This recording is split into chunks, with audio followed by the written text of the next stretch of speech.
Hello everyone. आज का हमारा टॉपिक है हीगर ग्राफ। तो आपको ये क्वेश्चन दिया हुआ है, निम्नलिखित आंकड़ों की सहायता से मेरठ का हीगर ग्राफ बनाइए।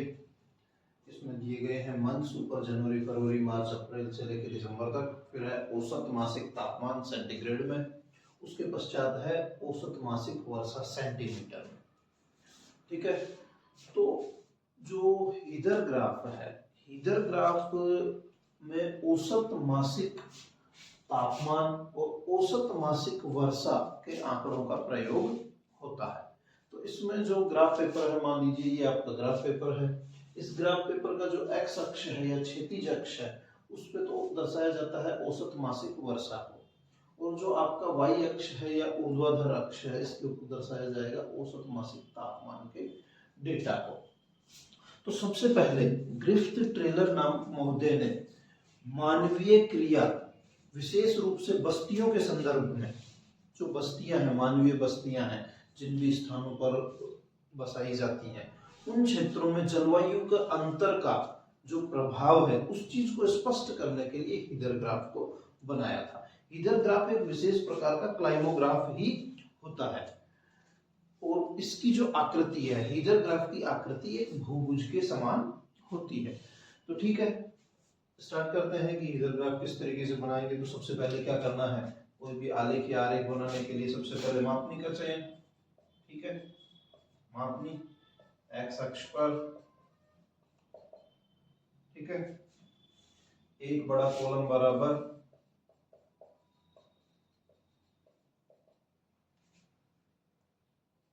एक सेंटीमीटर वर्षा, ठीक है, यही होगा। सेकंड है वाई अक्ष पर एक बड़ा कॉलम बराबर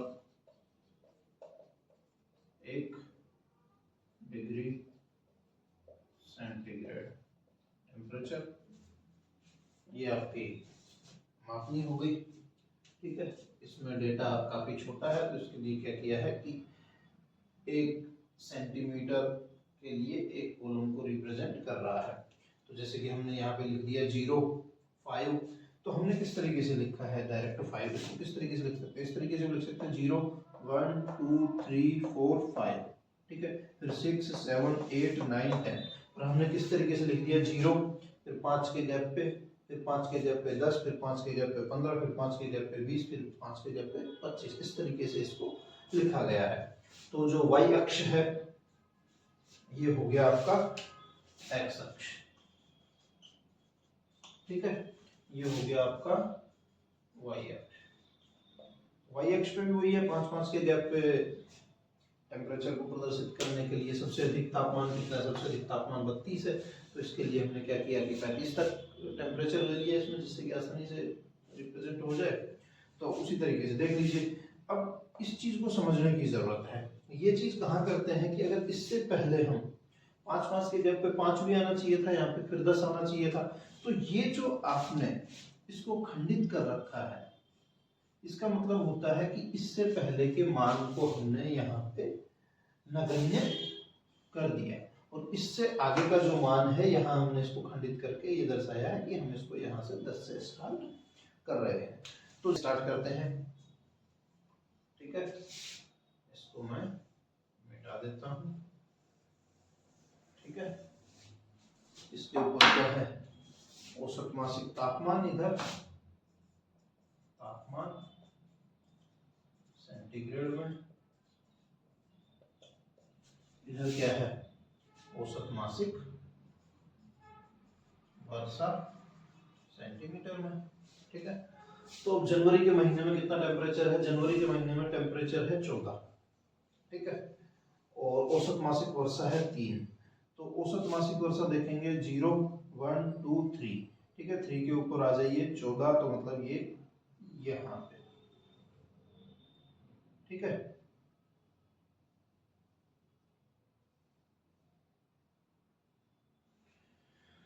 तो यहाँ पे लिख देंगे जनवरी, लिख सकते हैं।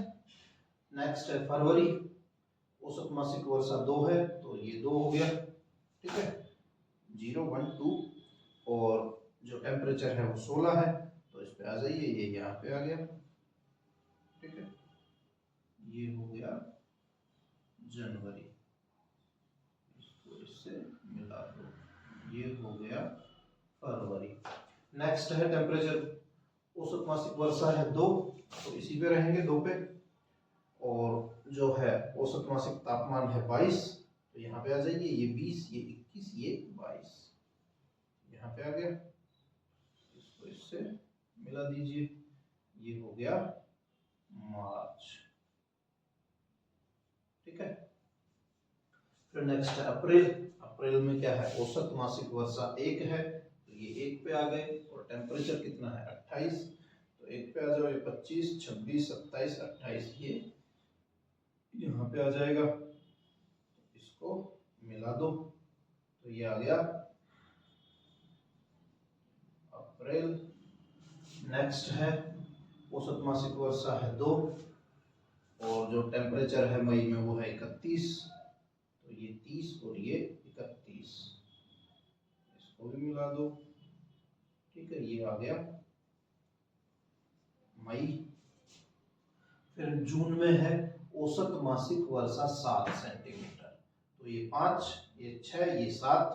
ठीक है, और टेम्परेचर कितना है 32, तो आ जाओ, ये 30 और ये 32, इसको मिला दो, ये क्या हो गया जून, लिख दीजिए यहाँ पे।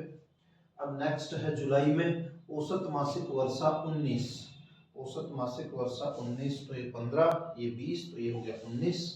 ठीक है, और टेम्परेचर कितना है 30 है, तो ये यहाँ पे आएगा। ठीक है, यहाँ पे आएगा, इसको वापस से ठीक है, जुलाई में कितना है, औसत मासिक वर्षा है 19, तो ये 19 वाला है, और जो टेम्परेचर है वो है 30, तो ये यहाँ पे आ गया। ठीक है, तो इसको मिला दीजिए, मिला दिया स्केल की सहायता से, तो ये आ गया जुलाई। ठीक है, नेक्स्ट क्या है अगस्त। अगस्त में औसत मासिक वर्षा है 20, तो ये 20 आ गया, और जो टेम्परेचर है वो है 29, टेम्परेचर है 29, तो ये यहाँ पे आ गया, इसको मिला दीजिए, ये हो गया अगस्त, यूजी।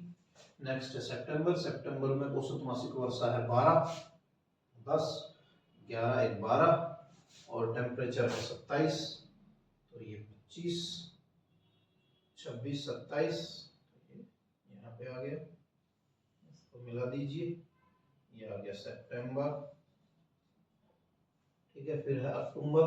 अक्टूबर में औसत मासिक वर्षा है 1, तो यहाँ पे आ जाइए, और टेम्परेचर है 24, तो टेम्परेचर 24, ये आ गया, इसको इससे मिला दो, तो ये आ गया अक्टूबर, तो ये लिख दिया।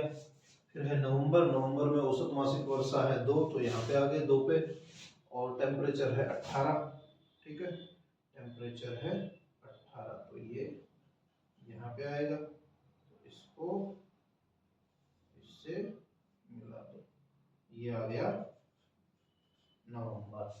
फिर है दिसंबर में औसत मासिक वर्षा है 2, तो ये ठीक है 2 पे, और टेम्परेचर है 14, तो 2, और ये आ गया 14। ठीक है, तो इसको नवंबर को फिर इससे मिला देंगे, ये आ गया दिसंबर, और इसको इससे मिला देंगे। इस तरीके से आपका ये जो है हीगर ग्राफ बन के तैयार हो गया। तो हीगर ग्राफ की आकृति कैसी होती है, बहुभुज के समान। तो देख लीजिए आपके सामने है, वाई अक्ष या ऊर्ध्वाधर अक्ष पे इसमें जो औसत मासिक तापमान है उसको दर्शाया गया है, और एक्स अक्ष या क्षैतिज अक्ष पे इसमें औसत मासिक वर्षा को दर्शाया गया है। एक बार वापस से देख लीजिए कि इसमें मान लीजिए कोई भी एक मान उठा के देख लीजिए, जैसे मान लीजिए आपने ले लिया अप्रैल का। ठीक है, तो अप्रैल में औसत मासिक वर्षा 1 सेंटीमीटर है, तो औसत मासिक वर्षा 1 सेंटीमीटर, और टेम्परेचर कितना है 28, तो ऊपर आ जाइए। ठीक है, 20, 25, 26, 27, 28, ये अप्रैल आ गया। इस तरीके से हम पॉइंट आउट करते जाएंगे, उसके ऊपर पॉइंट लगाएंगे, और मंथ का नाम लिखेंगे और उनको स्केल की सहायता से आपस में मिलाते जाएंगे और आपका ईथर ग्राफ बनके तैयार हो जाएगा। इतना करने के बाद नेक्स्ट स्टेप क्या होता है? नेक्स्ट स्टेप होता है कि आप इसकी हेडिंग लिखेंगे। ठीक है, आप इसकी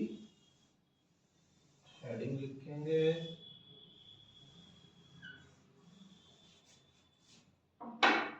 ये हो गई हेडिंग,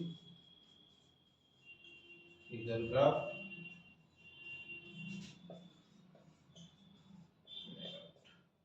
और ये आपका फिगर ग्राफ बनके कंप्लीट हो गया।